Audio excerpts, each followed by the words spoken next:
I am Maria Garcia de Fleury. Every May 8th, the Church celebrates the Day of Our Lady of Lujan. Her devotion is one of the most popular in Latin American countries, and especially in Argentina, where she's the patron saint in the country. She also has faithful followers in neighboring countries, since in 1930, Pope Pius XI declared her the patron saint of Uruguay and Paraguay.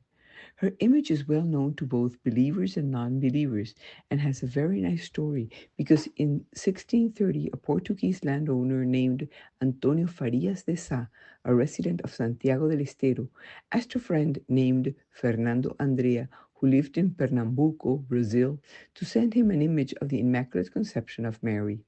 The friend had two images and decided to send them so that Farias de Sá could choose. But when they arrived at the port of Buenos Aires in March 1630, each one of the boxes with the Virgin was mounted on a different cart pulled by oxen to the final destination. Suddenly, one of the cars inexplicably stopped 10 leagues from the current city of Luján in the place of Celaya, province of Buenos Aires, called Tree Alone, on the banks of Luján River in the current province of Buenos Aires. Believing that it was a problem of the weight of the load, they began to lower the boxes, and nothing that moved until they lowered the box containing the image of Our Lady. To his astonishment, the animals only moved to continue their journey if Our Lady remained in that place. This was taken as a sign that they should stay there, and they left her there. They understood that the Immaculate Conception did not want to leave that place, and they interpreted it as a divine design. The incredible thing is that the sculpture of the Virgin measures just 38 centimeters and is made of terracotta, fired clay. After venerating the holy image, they took it to Rosendo's house and he built a humble altar for her. A worker from Rosendo called Manuel was made charge of the cult of Our Lady and that the lamp that illuminated her was always on.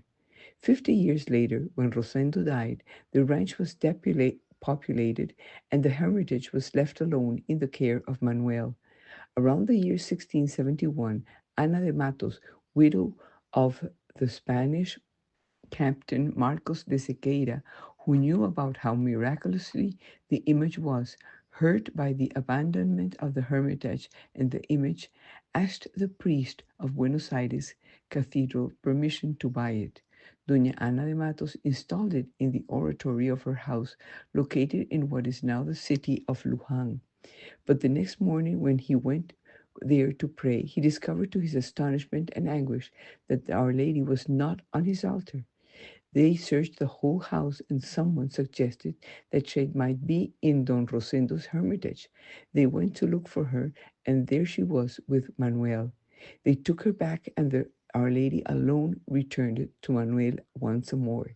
The Bishop of Buenos Aires organized a processional transfer of the image from the Hermitage of Rosendo to the house of Doña Ana Matos on December 8th in preparation for a celebration of the Immaculate Conception. This time, Manuel went with them. On October 2nd, 1682, Doña Ana donated her lands to the image of the Virgin Mary so that a chapel could be built there and the image of Our Lady would remain in those lands in perpetuity.